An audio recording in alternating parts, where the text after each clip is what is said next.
गंगा जी, राधे राधे महाराज जी। श्री हरिवंश, आपके चरणों में कोटि कोटि प्रणाम। महाराज जी, हम नियमों का पालन करते हुए गृहस्थी में हैं, पर कर्म बंधन वश पति का कहीं और संबंध है, इसलिए जप में प्रयास करते हुए भी बहुत बाधाएं आती हैं। कृपया मार्गदर्शन करें, जप को कैसे बढ़ाऊं और मैं इस स्थिति में कैसे आगे बढ़ूं। समस्या तो है, और ये समस्या अज्ञान के कारण बहुत बढ़ रही समाज में हमारे, क्योंकि ये जो बॉयफ्रेंड गर्लफ्रेंड का रिवाज चल रहा है ना, ये समस्या है।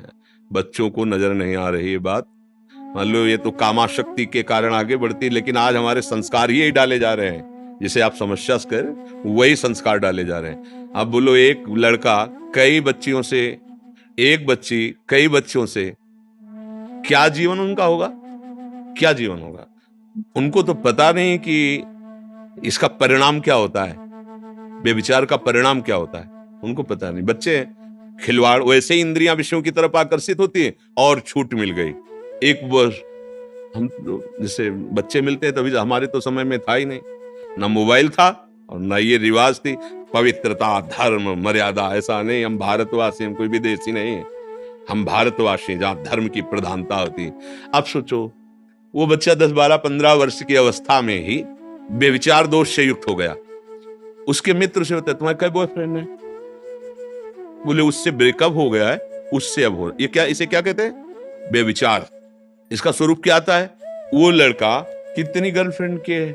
एक लड़का मिला जो परमार्थ संबंधी प्रश्न किया, फिर उसके ब्रह्मचर्य पर दृष्टि गई तो उसने कहा 9 गर्लफ्रेंड है, 9 जगह वे विचार कर रहे हो और बात अध्यात्म की तुम कर रहे हो। आप बताओ क्या संस्कार होंगे, क्या संस्कार होंगे?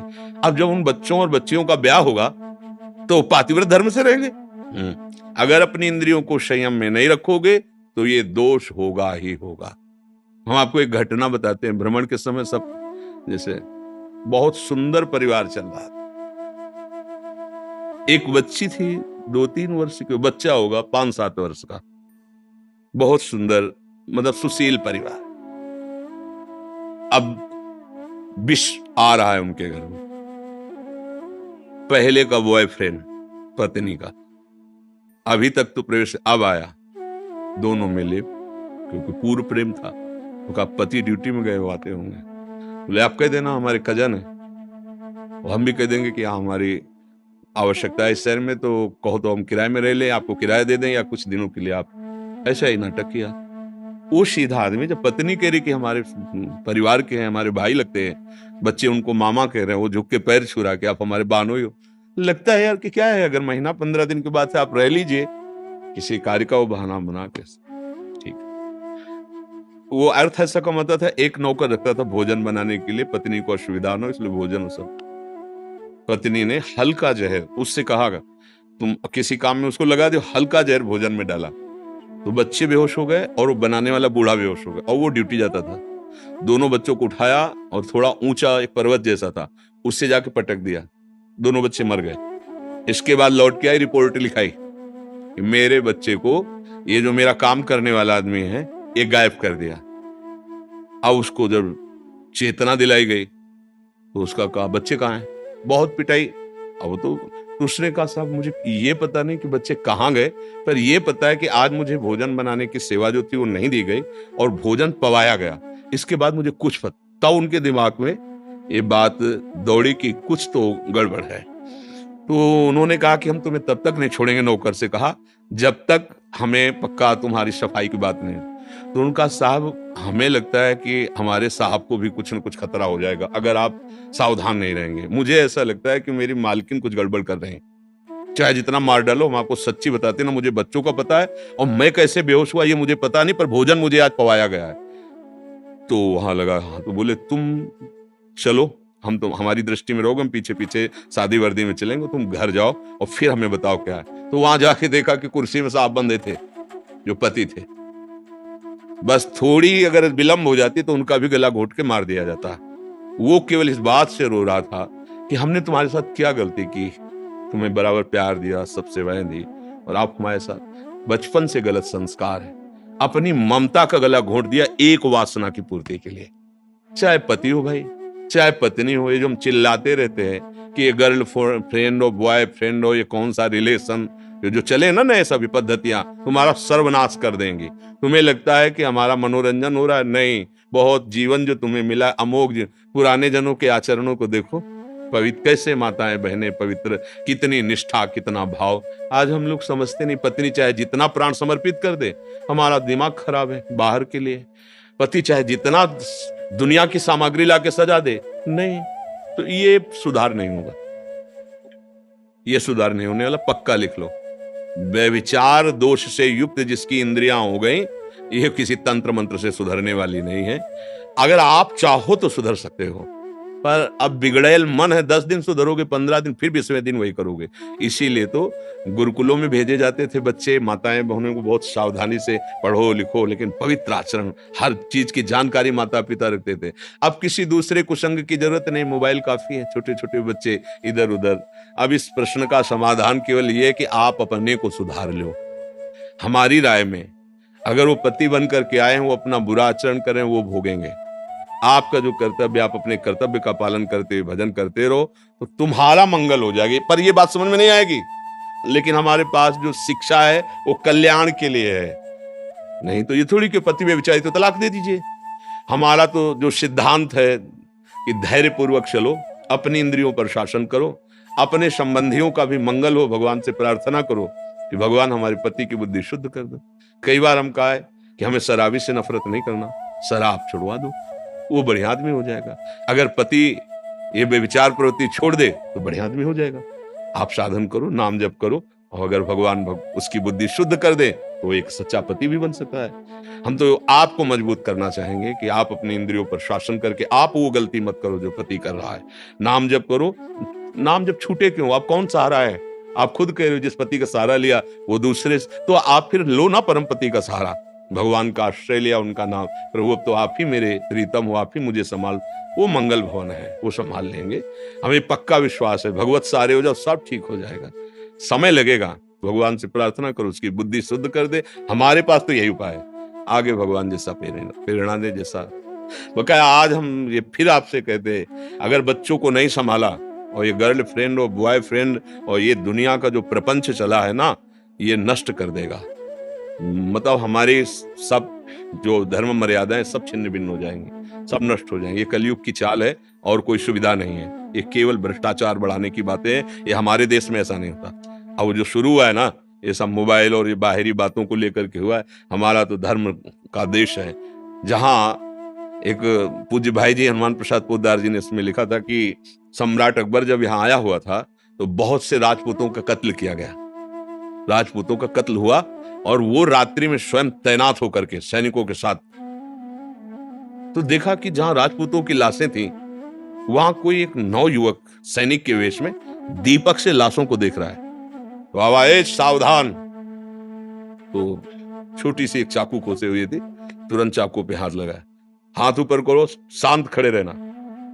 नजदीक जाके देखा तो लड़की है 12-14 वर्ष की। साहब तुम यहां कैसे? तुम कोई शूरवीर योद्धा सैनिक तो हो नहीं, कैसे यहां? तो उनका हमारा ब्याह तय हो गया था और हमने सुना है वो राजपूत युद्ध करते समय मारा गया है, तो मैं अपने पति के शव को, ब्याह हुआ नहीं था, ब्याह तय हो गया था। उनका बोले नहीं, हम भारतवासी हैं, एक बार जिसको स्वीकार कर लिया, एक बार। ये निष्ठा कहीं विदेशों में थोड़ी है, ये तो हमारी भारतीय निष्ठा है। तो आश्चर्यचकित हो गया अकबर और ससम्मान के साथ उसके शव को उसके साथ विदा किया। ये हमारे बच्चों में जो संस्कार पैदा हो रहे हैं, भय लगता है, भय लगता है। तुम इसे मनोरंजन समझ रहे हो, जीवन के नाश को मनोरंजन समझ रहे हो। मदिरा पीना, छोटे छोटी अवस्था के बच्चे बेविचार, ये मनोरंजन है, ये अवस्था मनोरंजन की है। नाश, क्या मन की दशा होगी, क्या बुद्धि की दशा होगी, क्या तुम्हारा एक पति के प्रति प्रेम होगा, क्या तुम्हारा एक पत्नी के प्रति प्रेम होगा, क्या तुम्हारा एक घर बच्चे। सोचो, तुम्हारा अलग विचार, पत्नी का अलग विचार, तुम्हारा अलग मित्र, उसका अलग मित्र, एक ही घर में रहना, कैसे जियोगे? कैसे तुम्हें शांति रहेगी? कैसे तुम्हारा हृदय आनंदित रहेगा? तो भाई अब ये बातें कहा जाता है कि तो बाबा जी हैं, इनको क्या पता, ये तो अपने शास्त्रों की गाते हैं। अरे नया आधुनिक समाज वीआईपी सिस्टम है, वीआईपी लोग हम हैं भैया। हमें ऐसे वीआईपी पने से डर लगता है जो तुम्हारे घर का नाश कर दे, जो तुम्हारी पवित्रता का नाश कर दे, जो तुम्हारे धर्म का नाश कर दे। तुम्हें पता नहीं ऐसा।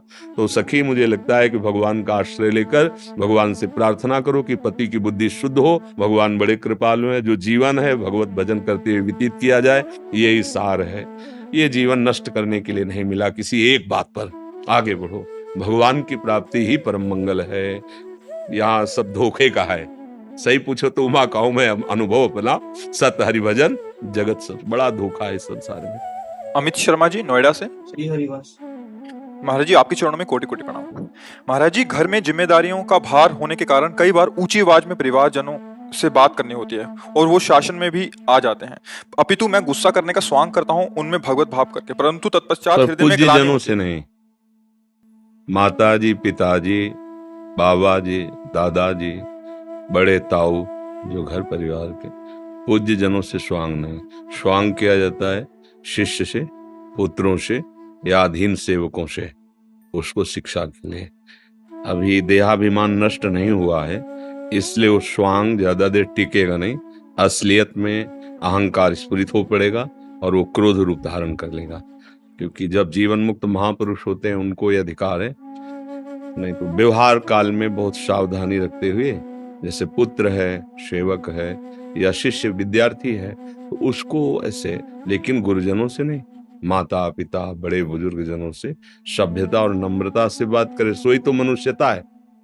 फिर दैवी भावना तो और ऊंची भावना है, फिर तो भगवत भाव सब में हो जाएगा। पर कम से कम अपने पूज्य जनों की प्राप्त कर दे, उसमें शासन जरूरी है। फिर ये तो अपराध वृत्ति है। अपने माता पिता को शासन मिले, अपने पूज्य जनों से कड़ुआ और कठोर वचन बोले और अपने को कह दे कि मैं बुद्धिमान होकर केवल काम बनाने के लिए नाटक कर रहा हूं, नहीं, ये अधर्माचरण है। इसे नाटक नहीं कहते।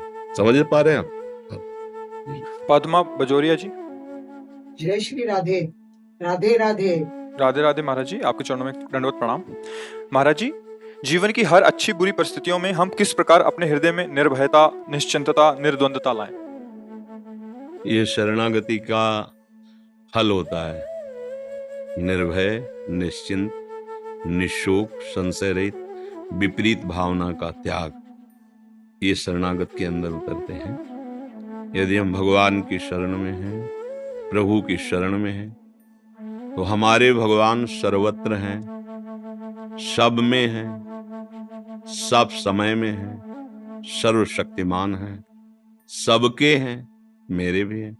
सब समय में है तो इस समय भी है, सर्वत्र है तो यहाँ भी है, सर्वशक्तिमान है और हमें बहुत प्यार करते हैं। तो आप निर्भय हो जाओगे, फिर आपको भय नहीं लगेगा।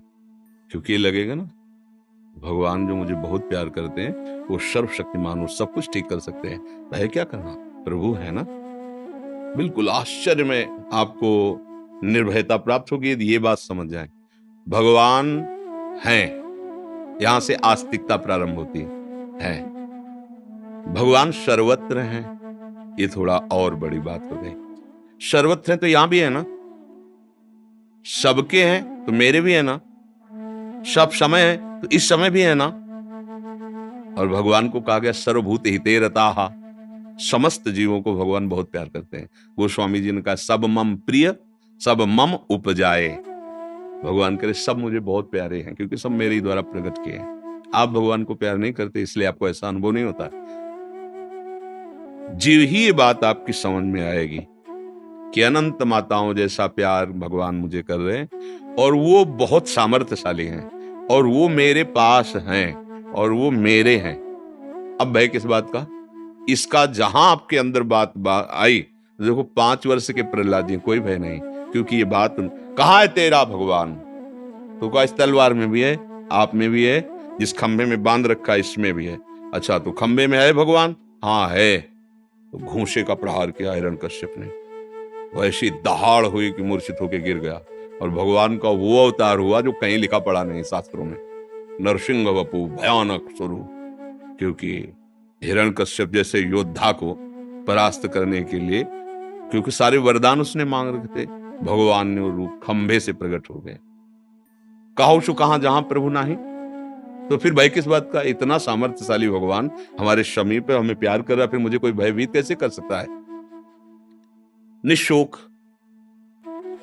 जब हमारी कोई मानी हुई मान्यता नष्ट होती है तो हमें शोक हो जाता है। धन, संपत्ति, मान, पद, प्रतिष्ठा, कुछ भी जिसको मैंने माना है, और वो चाहे व्यक्ति हो चाहे कुछ भी, अपनी मानी हुई मान्यता जब नष्ट होती है तो हमें शोक होता है। हमें यह विचार करना चाहिए कि जिसने अनंत ब्रह्मांडों को इतने में बना दिया, निमेष कहते हैं इसे, पलक झपकने को, वो बड़ा दयालु है। अगर मेरे किसी कर्म के परिणाम स्वरूप ये कुछ बिछुड़ना हुआ है, वस्तु, व्यक्ति, स्थान, पद, प्रतिष्ठा, तो मुझे निराश नहीं होना।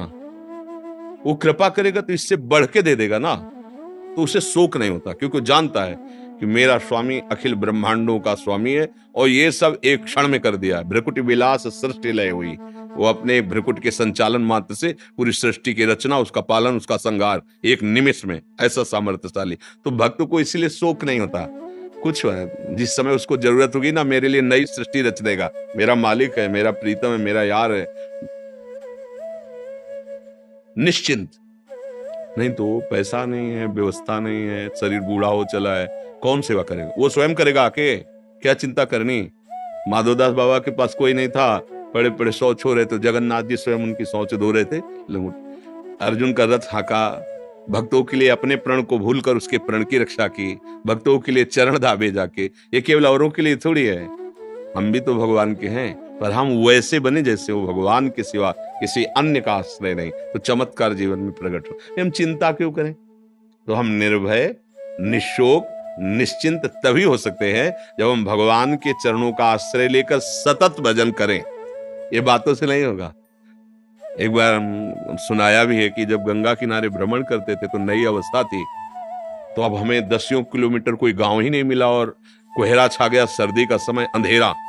तो नई अवस्था थी, तो थोड़ा मन में कि अब जैसे गांव नजदीक कोई हो तो मंदिर में रुक जाए जाके, या गांव का आश्रय लेकर किसी लता के नीचे, पर है ना कि गांव के नजदीक है। मन बहुत बेईमान होता है, धोखा दे देता है। भय सा लगा कि आसपास पता नहीं कहाँ गांव है, नहीं है, कैसा अंधेरा, ऐसा कोई मंदिर नहीं दिखाई दे रहा कि कहीं किसी आश्रम में चले जाए। तो दूर हमको एक प्रकाश सा दिखाई दिया, जैसे वो गंगा किनारे वो खेती करते हैं ना, तरबूज आदि की, तो ऐसा आभास हुआ। हिम्मत आ गई कि शायद वहां कोई है। बहुत अंदर ग्लानि हुई कि अरे भगवान पास है, उनका भरोसा नहीं। वो दूर एक लालटेन या टॉर्च जगा रहा है कोई, तो मुझे उसका भरोसा जो मुझे बिल्कुल देख नहीं पा रहा, जान नहीं रहा। अरे मन, जो भगवान मेरे पास है उनका भरोसा नहीं, उस दूर जो अपरिचित है, पता नहीं वो मेरी बात सुने कि ना सुने, उसका भरोसा कर लिया। मन को डांट लगाई कि अरे तू कैसा है? हमारे साथ भगवान चल रहे हैं, उन्होंने हमको इस मार्ग में चलाया, उनकी तरफ तेरा विश्वास नहीं, तो घबराहट पैदा करा रहा है। और एक दूर आदमी टिमटिमाहट कर रहा है प्रकाश का, चाहे लालटेन हो या टार्च हो, तो मुझे भरोसा हो गया वहां कोई है। हमारा मन क्या होता है, प्रगट में जगत का आश्रय लेकर के वो हर्षित और शोकित होता रहता है। भगवान के आश्रय की बात तो हम करते हैं, लेकिन अंदर से आश्रय, तभी हमें भय लगता है। और अगर अंदर से, तो 5 वर्ष के बालक प्रहलाद जी है, चरित्र पढ़ के देखो कितने निर्भय हैं। अपना, उनके पिता ये हिरण्यकश्यप और त्रिभुवन पति पद पे, और ऐसे बात करते हैं, दैत्यराज, ये जो मेरी बुद्धि भगवान में लगी, पढ़ाने लिखाने से नहीं लगती, ये किसी के सिखाने से नहीं हुई, ये महत्पाद रजोभिषेकम, भगवत प्रेमी महात्माओं के चरण रज के प्रताप से दाड़ रहे। 5 वर्ष का बालक और त्रिभुवनपति हिरण्यकश्यप, न कोई भय है, न कोई चिंता है, न कोई शोक है, क्योंकि पता है मेरा भगवान मेरे साथ हर समय है। तो भगवान हर समय है, इसका पता आपको कैसे चलेगा? जेई नाम तेई कृष्ण, जेई कृष्ण तेई नाम। अगर आपके मुख में नाम चल रहा है, राधा राधा, कृष्ण कृष्ण, राम राम, हरि हरि, शिव, जो भी नाम जपते हो, तो मतलब नाम जप कर रहे हो, तो भगवान आपके स्मृति में है और भगवान आपके साथ है। अब तुम्हें चिंता करने की जरूरत नहीं। चिंतन हो रहा ना प्रभु का, तो हमें शोक नहीं करना, हमें भय नहीं करना, हमें चिंता नहीं करनी। आगे से आगे वो सब व्यवस्था करता रहेगा। यदि भरोसा तुम्हें अहंकार का है तो धोखा है, और भगवान का है तो धोखा नहीं। नरसिंह मेहता जी का चरित्र पढ़ के देखो, भात भरने गए, कुछ पास नहीं, द्वारिका से गाड़ी की गाड़ी लद लद के सोना चांदी क्या क्या।